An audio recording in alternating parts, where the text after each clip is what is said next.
Buenas tardes, hoy tenemos un gran privilegio. Nos acompaña la poeta portuguesa Ana Luisa Amaral, recientemente ganadora del Premio Iberoamericano de Poesía Reina Sofía. He preparado una introducción que he titulado Ana Luisa Amaral, Las Confesiones de la Lumbre.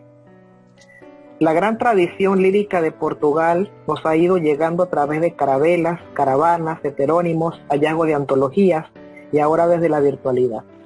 Rememorar las traducciones de Ángel Crespo, de Octavio Paz, de Fernando Pessoa y su gran influencia es meritorio. De allí luego nombres como Mario de Sá Carneiro, Eugenio de Andrade, Herberto Helder, Sofía de Melo Breiner, Antonio Ramos Rosa, Nuno Júdice, Alberto, Antonio Salvado y María do Rosario Pedreira, entre otros, nos revelan una polifonía rítmica, tópica y estilística de gran uberrimidad.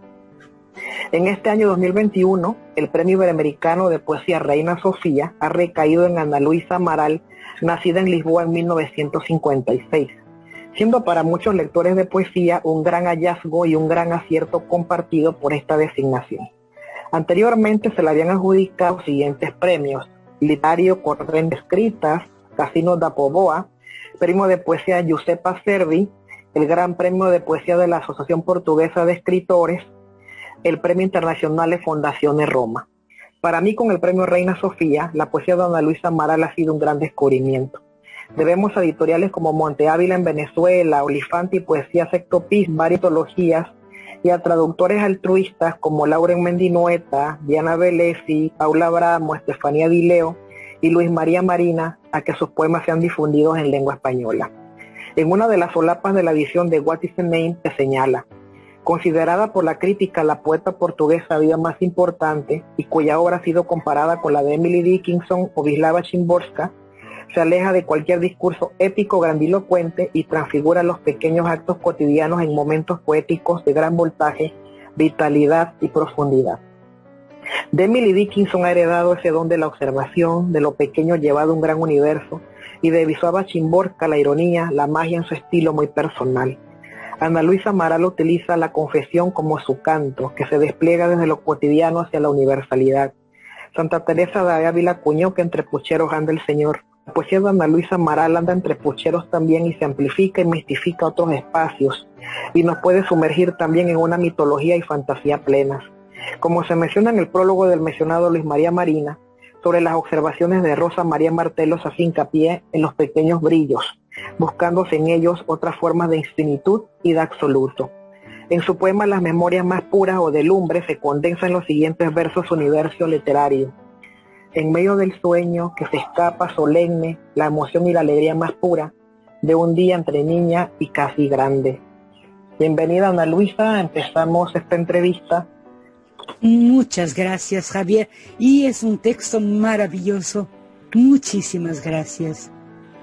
Muchas gracias, Ana Luisa. ¿No? Gracias, poeta. Muchas gracias. La primera pregunta. Sí. Nos hablas de un día entre niña y casi grande. ¿Nos podrías situar en tu infancia? ¿A qué se dedicaban tus padres? ¿Tu entorno familiar? Tengo entendido que te gustaba hacer rimas siendo niña, ya ahí empezaban tus aventuras con el lenguaje. Sí, eso es verdad, porque, bueno, en primer lugar, yo he nacido en Lisboa y viví en Sintra, que es una población cerca, una ciudad pequeña cerca de Lisboa. Lisboa es la capital de Portugal, ¿no? Entonces Sintra es una pequeña, es muy bonito. Y yo viví allá por 9 años. Y a los 9 años fue trasplantada para el norte del país. Y para mí eso fue muy, muy, muy complicado, muy difícil y bueno, muy traumatizante también. Además, yo tengo un libro que se llama Entre dos ríos y otras noches. Y esos 2 ríos son, naturalmente, nuestros más importantes ríos de Portugal. Y bueno, el título es simbólico porque uno de esos ríos es el Tagus, no sé cómo se dice, Tejo, en Lisboa. El río Tejo o Tagus, no sé. Y el río Douro en Porto. Son los 2 más grandes ríos de Portugal. Entonces, cuando se dice Douro, se piensa en Porto.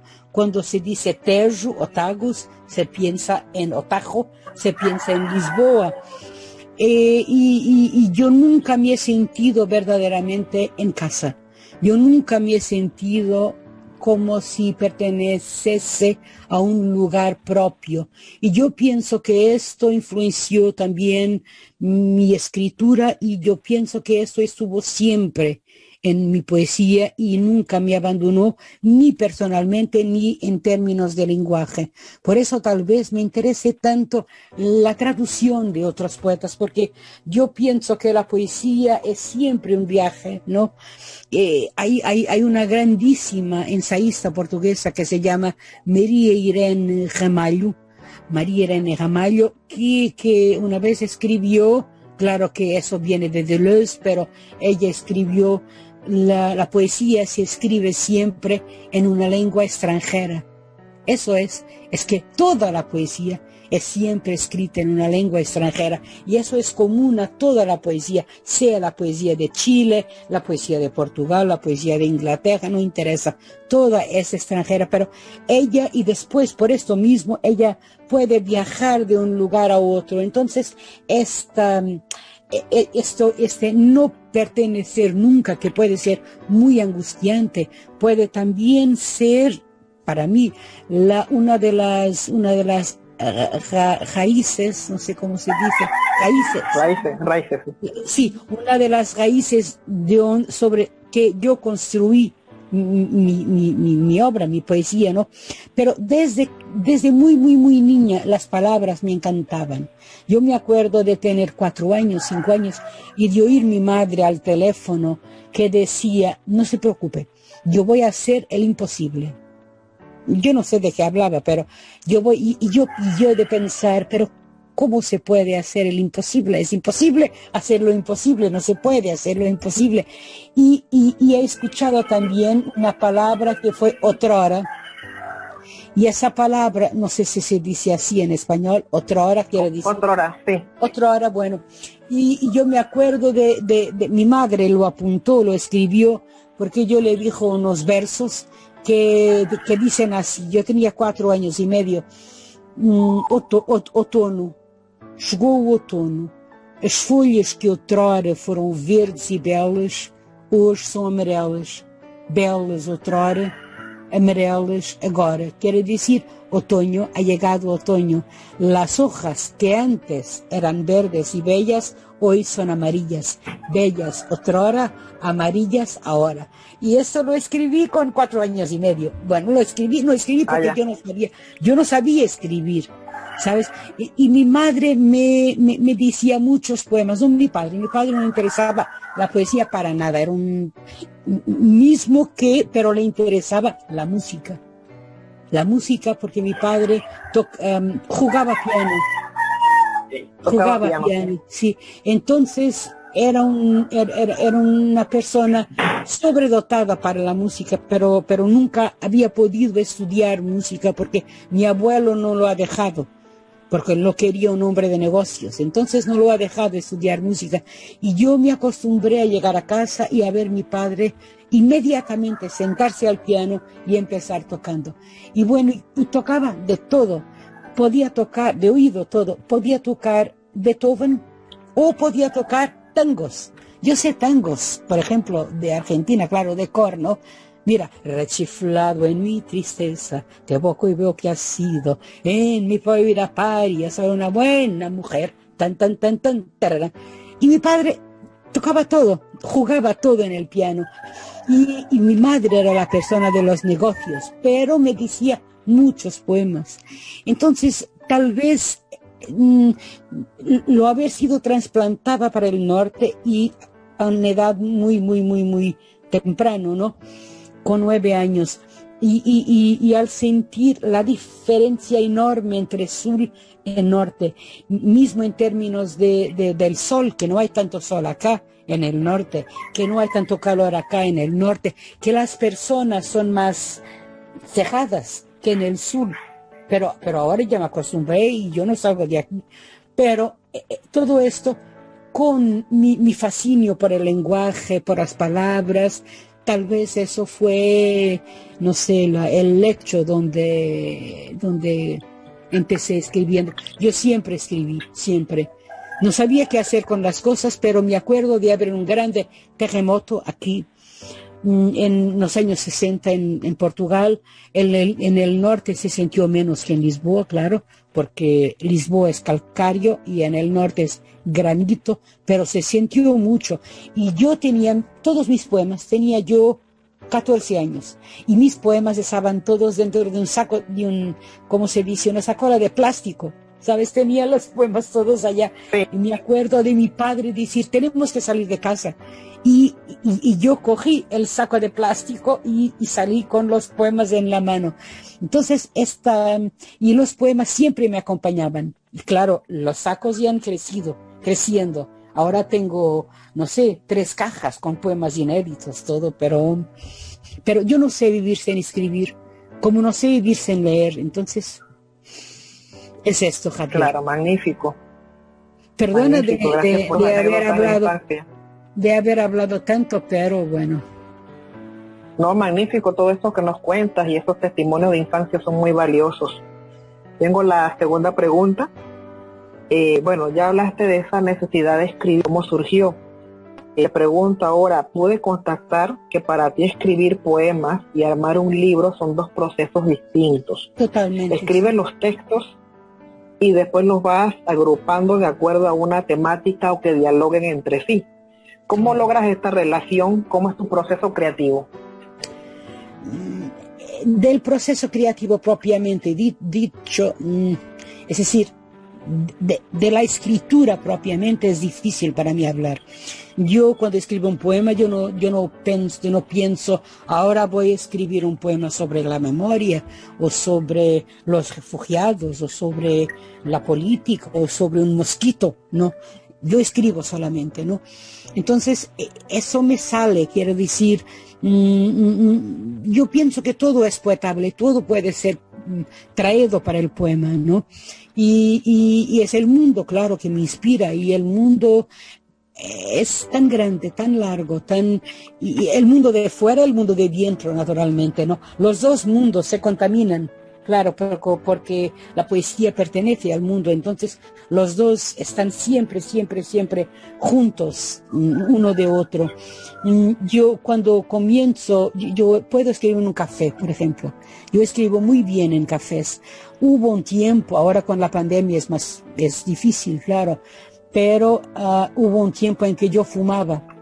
Desafortunadamente no fumo hace 3 años, 3 meses y 10 días. Yo lo sé y es muy difícil para mí, muy, pero lo que me gustaba, lo que yo adoraba era irme a un café, sentarme en una mesa que yo escogía. ¿Sabes cómo hacen los perros cuando se van, cuando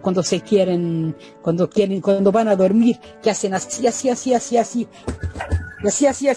Bueno, yo hago así, ¿no? Que me siento aquí, después en el café, después aquí, finalmente, bueno, este es mi espacio. Después, todo es como un ritual, ¿no? Después tengo los libritos, los cadernos, no sé cómo se dice, cuadernos y los lápices, que tienen que ser siempre muy afiados. Mira, yo tengo esta cosa maravillosa que es para afiar los lápices, y si no tengo eso, tengo los otros de plástico, ¿no? O de metal, y después un café y alegría suprema, un cigarro.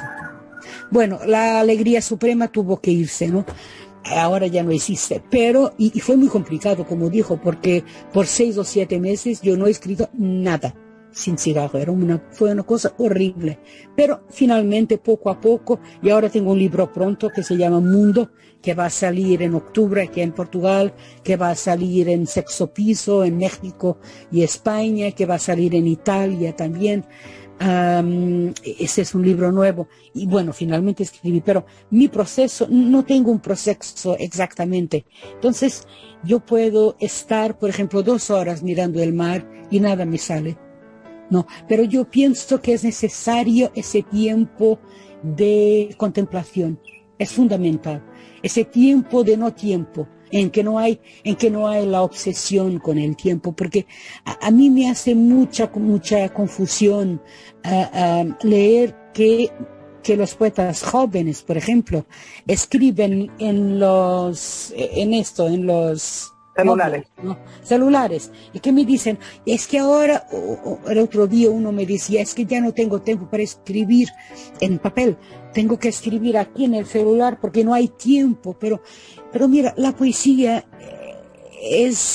la poesía necesita la suspensión de las cosas, ¿no? Ella necesita ese tiempo que es un tiempo más dilatado y al mismo tiempo es un tiempo también de condensación. Es un tiempo extraño, un tiempo raro, el tiempo de la poesía. Entonces, para escribir, yo no sé explicar exactamente, pero a veces hay una iluminación que viene y bueno, escribo un verso, dos versos, tres. A veces me sale el poema, a veces sale un verso solamente y después yo traigo el poema para casa y después estoy cocinando y pienso en aquel verso y voy pensando y hay otro verso que viene y otro y otro y otro y a veces el primer verso ya no sirve porque él solamente estuvo allá para convocar los otros que han venido enseguida. Entonces, cuando finalmente, y eso yo pienso, tú eres poeta, tú lo sabes, claro, Javier, hay ese momento extraordinario, fantástico, cuando es casi como un anticlímax, ¿no? Como tú respiras y sientes, el poema está hecho, es el final, ha llegado. Claro. ¿Cómo se sabe? No sé explicar, pero lo sé con mi cuerpo, ¿no? Lo sé en mi cuerpo, en mi sangre, en mi carne, en mis músculos, en mi mano, en mi mente, en mi corazón. Yo lo sé que está terminado. Para hacer un libro es totalmente diferente, porque para hacer un libro para mí tiene que haber coherencia, tiene que haber orden, alguna orden, tiene que haber alguna organización, ¿no? Yo no soy capaz de de coger los últimos 50 o 60 poemas que escribí, de pegar. Yo no sé si se puede decir coger en Chile. Sí. Bueno, entonces es en Argentina que no se puede, ¿verdad? No sé. Bueno. ya no me acuerdo, pero en uno de estos no se puede. Bueno, entonces yo no soy capaz de coger 50 o 60 poemas y aquí está un libro nuevo. No. Él tiene que tener, no sé, una orden interna. Déjame que te explique con mi libro quinto, que se llamó A veces El Paraíso. Y ese libro tiene una sección en el final que son poemas de la Biblia, que después yo iré a recuperar más tarde en Ágora, en mi último libro. Ese libro es un libro de 1998 más o menos. Y esos poemas de la Biblia, que es una secuencia que se llama Al Este del Paraíso, son 17 poemas que cierran a veces el paraíso. Esos poemas ya estaban escritos cuando yo publiqué mi primer libro. Entonces ya existían en 1990, pero no cabían en ese libro. Ese libro no los aceptaba, ni el segundo, ni el tercero, ni el cuarto, pero han cabido en el quinto libro. Entonces, porque ahí ellos se concatenaban de alguna forma, se liaban con los otros poemas que ahí estaban. Tiene que haber de facto una orden, una coherencia, no quiero decir tema porque no son temas o temáticas, son más ideas, ¿no? Y inspiraciones para un determinado lugar del mundo que cada libro tiene. Claro. Entonces es totalmente diferente hacer un libro de poesía. Para mí es más difícil que escribir poemas, porque para mí es mucho más fácil escribir poesía que organizar un libro de poesía. Sí, yo pego, por ejemplo, cuando mi último libro, por ejemplo, o el libro What's in a Name, por ejemplo, yo cojo como, no sé, 90 o 100 poemas, los pongo todos en el suelo, me siento en el suelo y comienzo. Sí, no, tal vez. y los organizo en grupos. Y los de no van.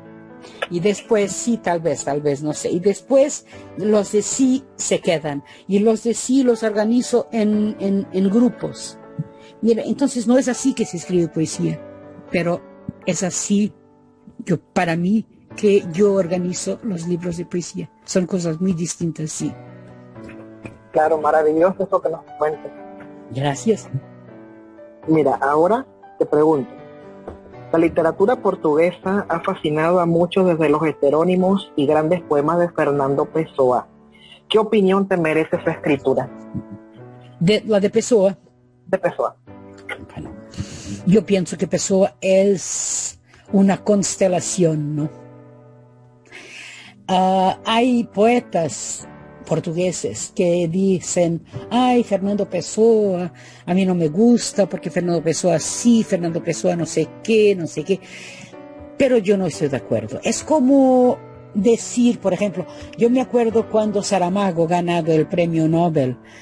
Ay, Dios mío, aquí en Portugal fue los escritores diciendo, ¿por qué Saramago ganó el premio Nobel? Y yo decía, mira, que tenemos que estar tan orgullosos porque el premio Nobel ha venido para Portugal. Es un motivo de orgullo para nosotros, ¿no? Pero yo pienso que Portugal, tú sabes, es un país muy, muy, muy pequeño, ¿no? Y a veces enferma mira, que yo amo mi país. Yo nunca viviría en otro país. Yo he vivido 3 años en los Estados Unidos, pero yo no viviría en otro país que no mi país. Yo amo mi país, pero por eso mismo, como se ama a un hijo, hay cosas que mi país hace que no me gustan. Tú puedes amar a un hijo, pero te puedes no gustar de las cosas que el hijo hace, ¿no? Y todavía lo amas. Todavía le tienes amor. Entonces yo amo profundamente mi país y mi lengua. Mi lengua es maravillosa, pero al mismo tiempo yo creo que nosotros enfermamos un poco de provincianismo. Yo no tengo problema ninguno en decir esto. Un poco. Quiero decir, esta idea, es que el país es verdaderamente muy pequeño. Mira, nada comparado con Chile, claro, porque nosotros somos como 700 kilómetros desde arriba hasta abajo y después 200 kilómetros de largura. Eso no es nada. Tú haces Portugal en 7 horas, menos, en 6 horas. Haces de frontera al mar, a frontera, así, encima. Y así lo haces en 1 hora y 10 minutos. Entonces, por ejemplo, un brasileño que a veces hace 2 horas para ir a cenar, 2 horas conduciendo para ir a cenar, para quien vive en un país largo, 2 horas es muy poco, pero para nosotros, Porto y Lisboa, que están a 2 horas y media de distancia, hay esta rivalidad, ¿no? Porque los de Porto son no sé qué, dicen los de Lisboa. Y eso es muy estúpido, pienso, y también esta forma de entender Pessoa como un poeta demasiado intelectual, un poeta demasiado frío, eso no es verdad, porque Pessoa tiene tantos dentro de sí, ¿no? Por ejemplo, cuando me dicen esto, hay un poema de Pessoa, para mí, Pessoa ortónimo, Pessoa, que há doenças piores do que as doenças. Há dores que não doem nem na alma, mas que são dolorosas mais que as outras. Esse poema que termina com dá-me mais vinho, porque a vida é nada. Dá-me mais vinho, porque a vida é nadie, é nada. Es un poema extraordinario. Entonces, para mí, Pessoa es, claro, una referencia fundamental de la poesía portuguesa, pero también es, Mário de Sá Carneiro. Mário de Sá Carneiro fue eclipsado por Fernando Pessoa, totalmente, y fue eclipsado por los pessoanos. De eso yo no tengo ninguna duda. Mário de Sá Carneiro es un poeta enorme, porque además murió con 23 años. Y nos dejó cuentos, nos dejó novelas, nos dejó un cuerpo poético extraordinario, ¿no? Y fue un poeta que murió novísimo. Yo traducí, ¿sabe? Yo y Margaret Joel Costa, que es mi traductora para el inglés, traducimos la primera traducción en inglés de Fernando Pessoa, de Mário de Sá Carneiro.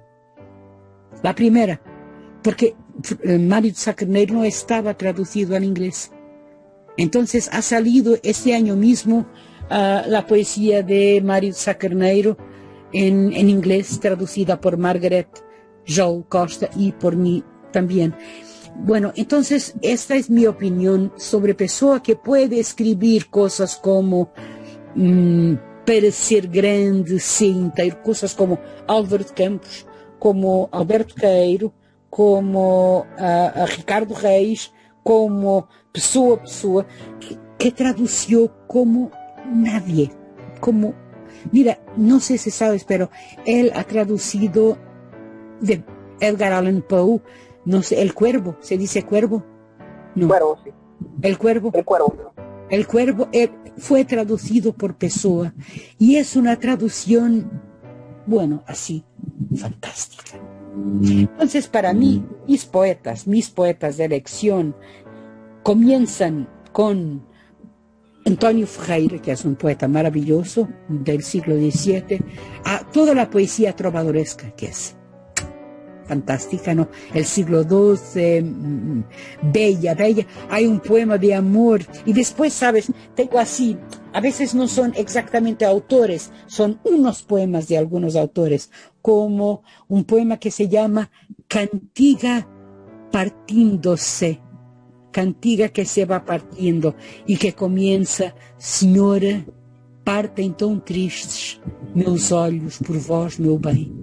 Señora, parten tan tristes mis ojos por vos, mi amor, mi bien, mi, no sé, bueno, no sé traducir meu bem para español. Y después Camões, naturalmente. Mismo cuando, sabes, déjame solamente añadir una cosa, es que a veces se ponen esos dos, se dice, no, yo prefiero Camões a Fernando Pessoa. Yo no prefiero nada, yo, sabes, no hay esta preferencia, son tan diversos, son tan diferentes. No, Camões tiene los sonetos más extraordinarios de la poesía portuguesa, ¿no? Entonces, Camões es otro, claro, Fernando Pessoa, Mário de Sá Carneiro, y después Shakespeare, Emily Dickinson, William Blake, que es un poeta así maravilloso, ¿no? Entonces son tantos poetas y tantas poetas que me encantan, que yo tengo un programa de radio semanal que se llama El sonido que los versos hacen al abrir cuando se abren. En portugués es o som que os versos fazem ao abrir. Está todo en podcast. Y ese poema, por ejemplo, este programa me hizo conocer poetas que Nicanor Parra, por ejemplo, que yo, bueno, claro que conocía de nombre, pero me hizo, es un poema por semana. Yo escojo un poema y traduzco el poema, si está en español lo traduzco a portugués, en inglés a portugués, en francés a portugués, alemán a lenguas que yo hablo. Las que no hablo, yo busco la traducción, claro. Se entiende siempre el poema leído en el original y después yo comento el poema. Entonces, esto me ha hecho encontrar a veces poetas que yo no conocía. Ana Luisa, por tu maravillosa poesía. Y gracias a ti, Javier. Quiero culminar con esto. En Ana Luisa Maral habitan la niña, la casi grande y la adulta, las divinas y terrestres antítesis de la gran poesía. Su gran poesía que nos llega y seguirá llegando en carabelas, caravanas, envíos de DHL, compras por Amazon, compras de librerías o la toalata, nuestra América mestiza, y a otros hados, y en el éxtasis de seguir contraponiendo realidades, como ella dice, cómo volverse tiempo, cómo fingirse tiempo, y sin embargo los tiempos conviven y el mismo pasillo le da espacio y lumbre.